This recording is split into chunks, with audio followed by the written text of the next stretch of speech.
What's up? I'm Saul Guy, and this is For Real Liberia. M.I.A, one of the freshest artists to come out of the UK in years. She's got dope lyrics and rebel roots. So when I asked her to roll with me to post-war Liberia to meet Kimmy Weeks, she was down. Kimmy survived the war at 10, started his first NGO at 14, and at 17 was one of the most wanted men in Liberia. He's dedicated his entire life to helping children. My man's unstoppable. This is For Real.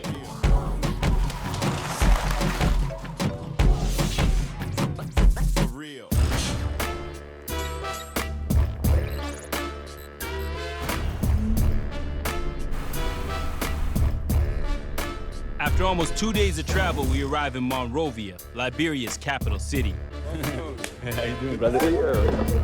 Nice to see you. It was good, man. It was good. Kimmy, this is M.I.A. Welcome. Kimmy and M.I.A have similar backgrounds. They're both children of war.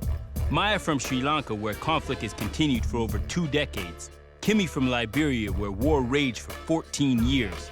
Kimmy's personal history inspired a lifelong dedication to helping war-affected children. M.I.A, Monrovia.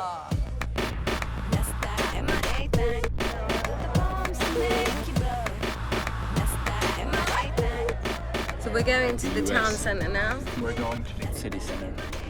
Peace only came to Liberia in 2003. In a country of only 3 million, the war killed over 250,000 people and displaced almost 800,000. Liberia's just survived what's believed to be one of the most brutal civil wars in Africa. Thousands of people were killed, women were raped, houses were burned, the entire infrastructure destroyed. There's no electricity, not yet. Where? Anywhere. What do you mean, anywhere? Well, our hotel has a generator, Okay. but the city has no power Wow. whatsoever. But there are hopeful signs of recovery. Africa's first female president, Ellen Johnson Sirleaf, was elected in 2005. You know, with the whole Liberian rebuilding process, it's not about bringing in, skyscrapers and super highways. It's just sort of very, very basic. Doctors in the hospitals, teachers in schools. Oh yeah, dude, happy birthday. Thank you. My bad, man, I'm sorry. You guys came on the right Happy day. birthday, man. We've arrived on Kimmy's birthday. He's only 25 today, but he's been a child rights activist since he was 10 years old. When Liberia's war first broke out, Kimmy was forced into a refugee camp where he almost died of hunger and disease. There was a point where someone had declared that I had died.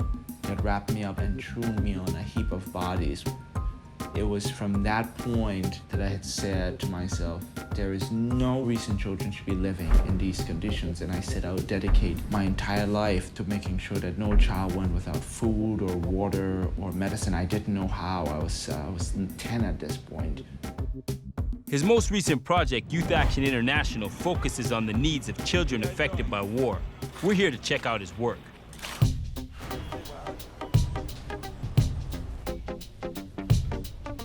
I think this period is a really exciting time to see Liberia in, to say, look, they had a war and they stopped, and it's possible to fill in bullet holes and get people back in school. It's possible to rebuild a country. First meal, Liberia. Chicken, fish, meat, everything in the pot at the same time. While we're eating, Kimmy springs a surprise on us. We better go meet the president of Liberia. It's true. The first female president Head of state. the whole of Africa. We head to the hotel to change, but none of us have packed the proper gear, except Kimmy. I have nothing decent. We weren't really prepared for this. So how is it that you can link it that we can go see the president? So that you got it like that, Kimmy? We've got contacts with every government agent. Kimmy wasn't as popular with former president and notorious warlord Charles Taylor. At 17, he published a report that Taylor was using child soldiers in his army. He was forced to flee for his life and was granted political asylum in the U.S. Okay. Finally able to return home, Kimmy splits his time between the U.S. and Africa. We've had a meeting with the president. She's been waiting for 15 minutes. Thank you.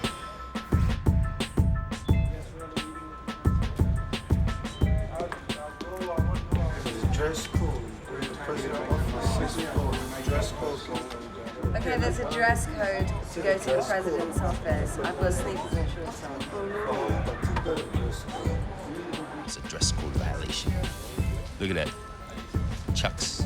Wearing Chucks to the president's office. Is it my sneakers and the shorts? I think it's the legs. It's embarrassing. I didn't know that we were going to meet the president. But basically, yeah, you have to wear, like, there's a dress code. Meanwhile, the cars broke down. Basically, Maya's got about 15 minutes to try and get some presidential gear. Do you think we're gonna make it? Is it worth it? By the time we go there, and then if we still can't get in, this is like a crash course in Liberian fashion. No electricity in the shop. No. I can't see anything. I like this, but I need the bottoms to this. one? There's no mirror, huh? With the hearts, no?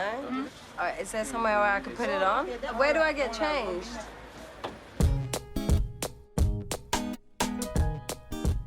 Oh my God. I definitely think there needs to be a thing like this.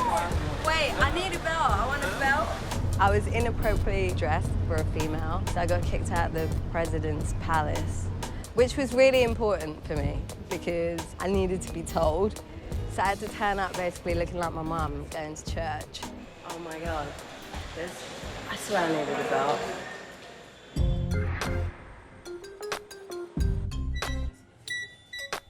More appropriately dressed were ushered in to meet President Ellen Johnson Sirleaf.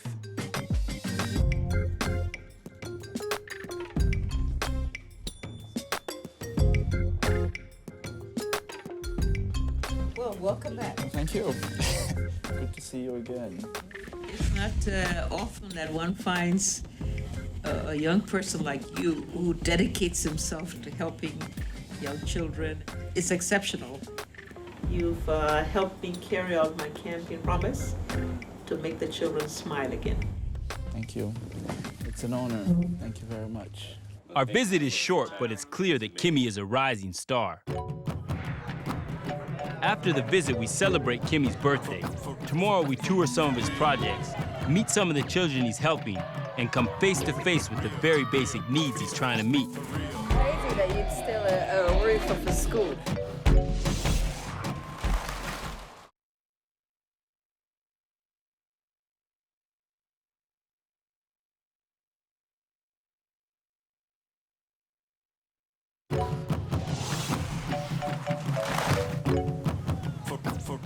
After going halfway across the world, arriving safely in Liberia, and getting a chance to meet with the first female president in Africa, we're eager to check out Kimmy's work.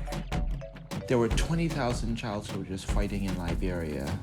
These children were bearing witness to everything. The children saw rapes, they saw killings, they participated in them. There were some children I've talked to who had to kill someone in their family. They were forced to do cocaine mixed with gunpowder. What that generation experienced, if we don't try to start unraveling it now, it'll come back to haunt the country very, very soon. Kimmy's organization, Youth Action International, is part of the healing process. They're reconstructing schools and orphanages, providing scholarships, and building the first playgrounds in the country.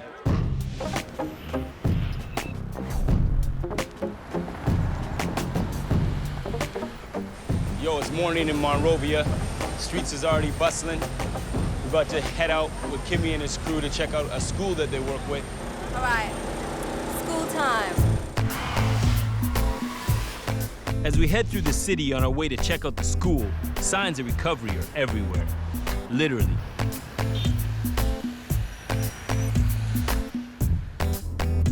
We're going to Becky Primary School. We decided to help them build a new school because they're one of the only schools in the area, so they've got tons of students and it's really, really cramped. Oh my God.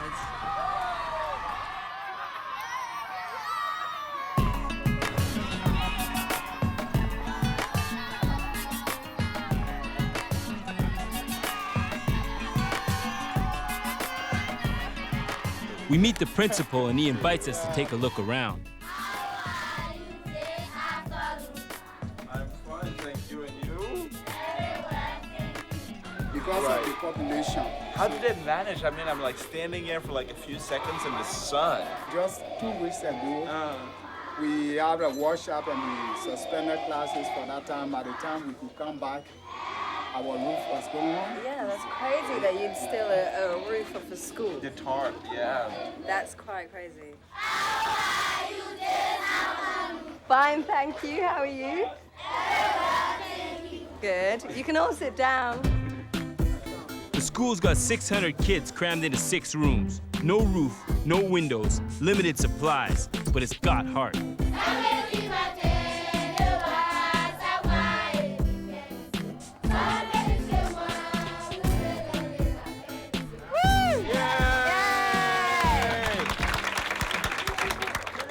The kids are like sweating so hard. I don't know how you can cope and concentrate or learn anything in this heat.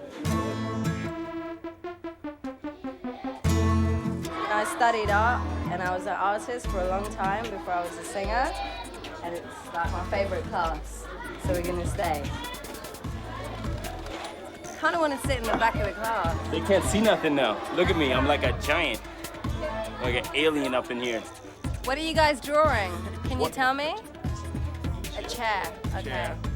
Let's see yours. Maya's also a visual artist, and she brought some color to add to the mix. So we're gonna color in your chairs and make them fun, okay? That's great. Do you want to draw another one in orange? Here. So this is essentially what the new primary school will look like. M.I.A plans to help build 5 schools in Liberia in the next 3 years. They have similar plans for orphanages and are hatching an agricultural project that will employ former child soldiers. Almost all their staff are under 25, and their shoestring budget comes from Kimmy's U.S. speaking tours and individual donations. Are you guys ready? Let's go. Wow.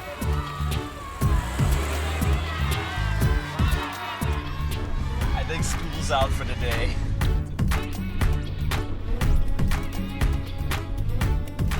M.I.A.'s unique playground project was viewed as a low priority by other organizations, but Kimmy has insisted on the importance of play as a way of healing.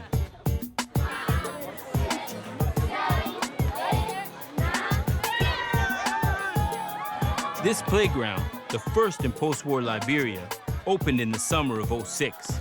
That was a huge day. There were well over 1,000 children. And when we finally cut that ribbon and they just flooded into the playground, long queues for swings and slides, these were children who, because of the war, had never seen a swing. They had never seen a slide.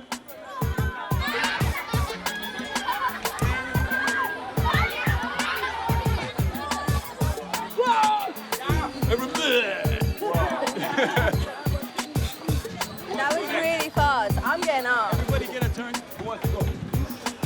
You want to get on? Go on then. When there's just so much like basic things missing, the last thing you're going to think is building playgrounds for children. But I think it's important to play and interact with other kids and learn and just letting children be children. The emotional traumas created by the war run deep. How old were you during the war? I was 7 years old. Did you guys lose any family? 2, 2. Who died from you? my uncle and my sister. How did it happen? She lost. She got lost from your mom? Yes. Wow. How you used to manage for food? We don't used to have any food. Besides water, we used to drink. That was all. For how long? For 6 days. I mean, I can't even imagine. I mean, a lot of people, if they don't eat for 1 day, they'll be crying. But you went for... I was brave inside. You were brave. People coming to kill you, or you will feed. So you don't want to eat. There are children fighting during the war, right? Yes. What kind of message you get for some of those children who might want to go back? I want to tell them to stop. We want to live in New Liberia. New Liberia. Yeah, we want to have a peace.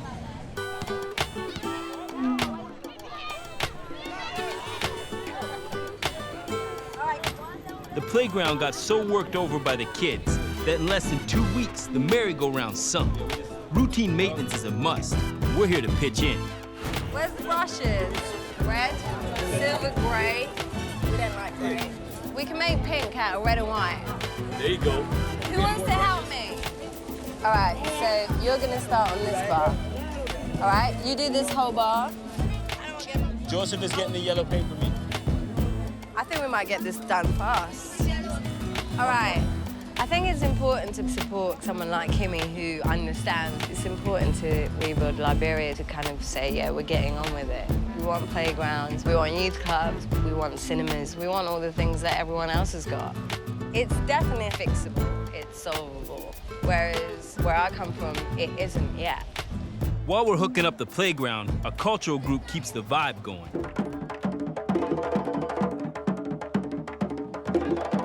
I would like for Liberian children to have a better life, a brighter future. And I'm happy to be a part of, in a small way, of making that happen. Tomorrow we hit the markets, throw a block party, and get some real Monrovia street flavor from the kids in the hood.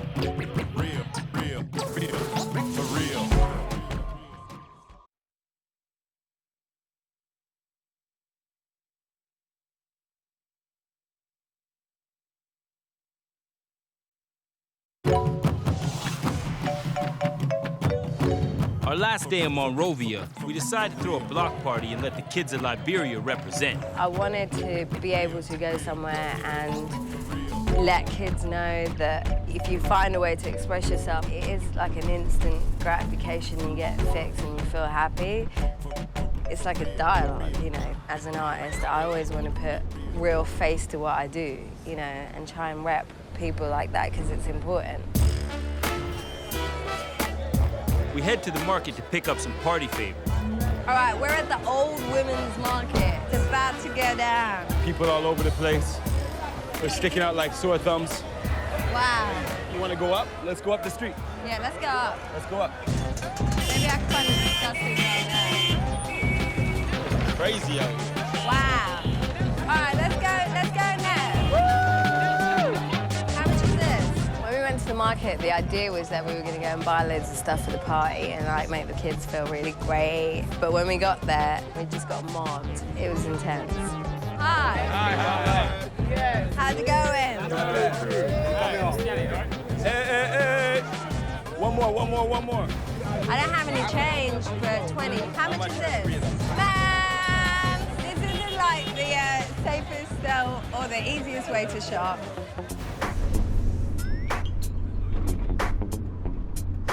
Time to negotiate. Probably get a better deal if I pretend I'm not here. You're arguing about it. Look at that. Which one? You talking about this one? Is it working? He's ready to go? This is your truck? We're gonna have some fun. Okay. Finally, this is our chance. We're riding VIP, Liberian style, Monrovia. Let's go. I like the wind, man. It feels nice. So, we got the wheels, we're moving. Now we gotta get the sound system. Okay, this is the end of the line, man. I hope we're here. Got the speakers, got the mixing. We're in business. Once the sound's taken care of, we head to the jam.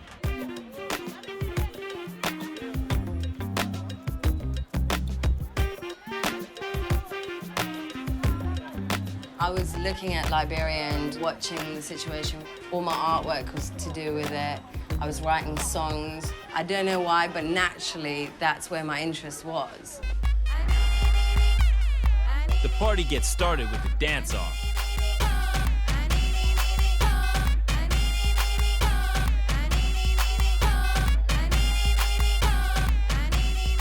One of M.I.A.'s new tracks inspired by Liberia is called World Town.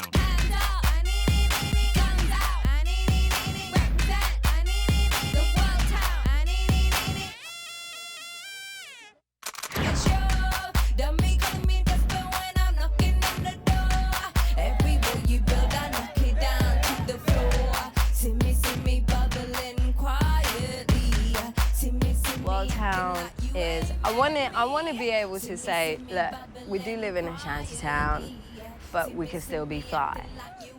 We constantly get told that, you know, this is what you have to aspire to be, and you have to have the bling, and I wanted to define a new hood, which is a ghetto in India is the same as a ghetto in Liberia. It's an attitude, and we want to represent the world town. Hands up, guns out. photos this week out. It's crazy.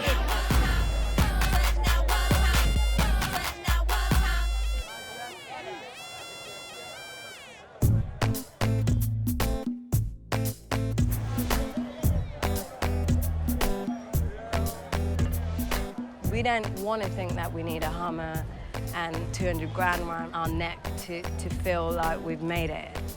The pendulum has to swing the other way. It's bigger than that. It's way bigger than that. Yes, you see all the suffering. Yes, you see the statistics and you see the shortages of money and all these problems. But there's also tremendous hope. And I don't think it's blind hope. I think with ever passing days for most people, things get slightly better. It's left with us to continue to support that. So we out. We're going home. But I just want to say thanks. If you see the greatness in something, they will be great. And I think I see the greatness in Liberia. So I'm just optimistic. Maybe it does turn out great. You know, sometimes I jump the gun, but I think it's okay to take that chance.